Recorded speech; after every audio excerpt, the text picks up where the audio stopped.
มากินข้าวต้มน้ำกันเด้อหรือว่าข้าวต้มทรงเครื่องแต่ถ้าเป็นภาษาลาวก็ห้องข้าวเปียกข้าวพี่น้องต้มใส่เนื้อหมูใส่ขิงแล้วก็ใส่หอมป้อมหรือว่าผักชีเนื้อหมูก็ค่อนข้างจะแซ่บเลยเนื้อหมูติดมันหอมห่วยๆเลยพี่น้องแซ่บแท้แซ่บว่าแซ่บน้ำขิงนี่ล่ะขิงนี่ช่วยแบบว่ารสชาติ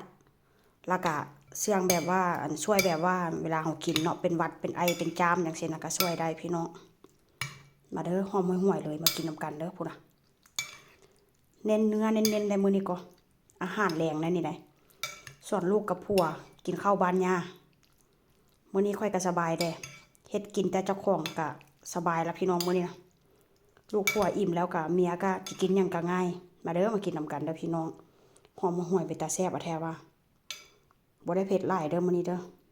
มากินน้ำกัน